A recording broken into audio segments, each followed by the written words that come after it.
ഭാരതത്തിന്റെ ആഭ്യന്തര സുരക്ഷയ്ക്ക് എന്നും വെല്ലുവിളിയായിരുന്ന ഒന്നാണ് അതിർത്തി കടന്നുള്ള ഭീകരവാദം. എന്നാൽ സമീപകാലത്ത് ഇതിന്റെ സ്വഭാവത്തിൽ വലിയ മാറ്റങ്ങൾ വന്നിരിക്കുന്നു. നേരിട്ടുള്ള നുഴഞ്ഞുകയറ്റത്തെക്കാൾ ഉപരിയായി മയക്കുമരുന്ന് മാഫിയകളെ ഉപയോഗപ്പെടുത്തി രാജ്യത്തെ അസ്ഥിരപ്പെടുത്താനുള്ള ശ്രമങ്ങളാണ് ഇപ്പോൾ നടക്കുന്നത്.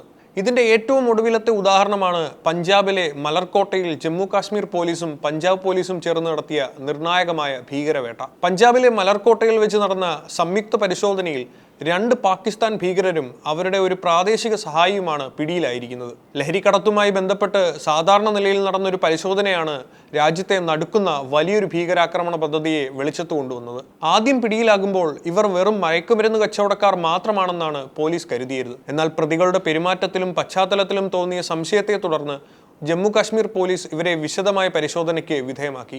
ജമ്മു കാശ്മീരിലെ പഴയ ഭീകരവാദ കേസുകളിലെ പ്രതികളുടെ വിവരങ്ങളും ഫോട്ടോകളും ഒത്തുനോക്കിയപ്പോഴാണ് ഇവർക്ക് പഴയ പ്രതികളുമായി അവിശ്വസനീയമായ സാമ്യമുള്ളതായി കണ്ടെത്തിയത്.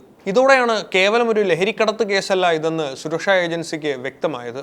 ഈ ഓപ്പറേഷന്റെ ഏറ്റവും വലിയ പ്രത്യേകത ഇതിന് നേതൃത്വം നൽകിയ ജമ്മു കാശ്മീർ പോലീസിന്റെ ഇടപെടലാണ്. സാധാരണഗതിയിൽ ജമ്മു കാശ്മീരിനുള്ളിൽ മാത്രം കേന്ദ്രീകരിച്ച് പ്രവർത്തിക്കാറുള്ള കശ്മീർ പോലീസ് ആദ്യമായാണ് മറ്റൊരു സംസ്ഥാനത്തെ പോലീസുമായി ചേർന്ന് ഇത്തരമൊരു ഓപ്പറേഷൻ നടത്തുന്നത്. തങ്ങളുടെ സംസ്ഥാനത്ത് രജിസ്റ്റർ ചെയ്യുന്ന ഭീകരവാദ കേസുകളുടെ വേരുകൾ മറ്റു സംസ്ഥാനങ്ങളിലേക്ക് കൂടി പടർന്നു കിടക്കുന്നുണ്ടെന്ന തിരിച്ചറിവാണ് അന്വേഷണം വിപുലമാക്കാൻ കാശ്മീർ പോലീസിനെ പ്രേരിപ്പിച്ചത്. ഭീകരവാദത്തിന് അതിർത്തികളില്ല എന്ന യാഥാർത്ഥ്യം ഉൾക്കൊണ്ട് ഭീകരർ എവിടെ ഒളിച്ചിരുന്നാലും അവരെ നിയമത്തിന് മുന്നിൽ കൊണ്ടുവരിക എന്ന കർശന നിലപാടാണ് സുരക്ഷാ സേന ഇപ്പോൾ സ്വീകരിക്കുന്നത്. മലർക്കോട്ടലിലെ അറസ്റ്റിലൂടെ പുറത്തുവരുന്നത് നാർക്കോ ടെററിസം എന്ന മാരകമായ ഭീകരവാദ രീതിയാണ്.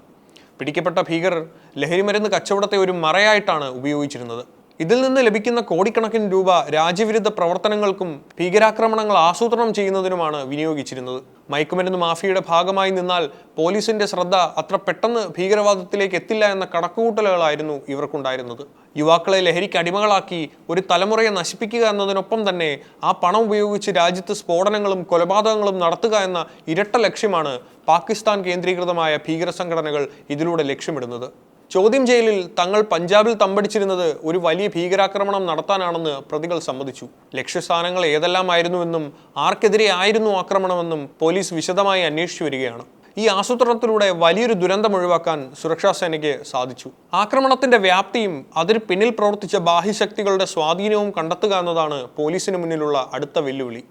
അതിർത്തി കടന്നുള്ള ഭീകരവാദത്തിന്റെ സ്പോൺസർമാരെയും അവരുടെ ഇന്ത്യൻ ഏജന്റുമാരെയും കണ്ടെത്താനുള്ള ഊർജിതമായ അന്വേഷണം ഇപ്പോൾ വിവിധ സംസ്ഥാനങ്ങളിൽ പുരോഗമിക്കുകയാണ്. ഒളിത്താവളങ്ങൾ സുരക്ഷിതമാണെന്ന് കരുതിയ ഭീകരർക്കും അവരുടെ സ്പോൺസർമാർക്കും ഈ അറസ്റ്റ് വലിയൊരു തിരിച്ചടിയാണ്. സംസ്ഥാനങ്ങൾ തമ്മിലുള്ള പോലീസ് ഏകോപനം വർദ്ധിക്കുന്നത് ഭീകരരുടെ നീക്കങ്ങൾക്ക് വലിയ തടസ്സമാകും. മലർക്കോട്ടലിലെ വിജയം മറ്റു സംസ്ഥാനങ്ങളിലെ പോലീസുകാർക്കും ഒരു മാതൃകയാണ്.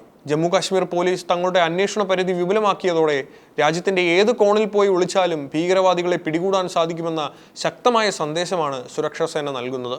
അതിർത്തി കടന്നുള്ള ഭീകരവാദത്തിന്റെ വേരുകൾ അറുത്തുമാറ്റാൻ ഇത്തരം സംയുക്ത നീക്കങ്ങൾ ഇനിയും തുടരുമെന്ന് അധികൃതർ വ്യക്തമാക്കിയിട്ടുണ്ട്. രാജ്യത്തിന്റെ സുരക്ഷ എന്നത് കേവലം അതിർത്തികളിൽ മാത്രം ഒതുങ്ങുന്ന ഒന്നല്ല. അത് ഓരോ ഗ്രാമത്തിലും നഗരത്തിലും പടർന്നു കിടക്കുന്ന ക്രിമിനൽ ശൃംഖലകളെ കൂടി തിരിച്ചറിയുന്നതിലാണ്.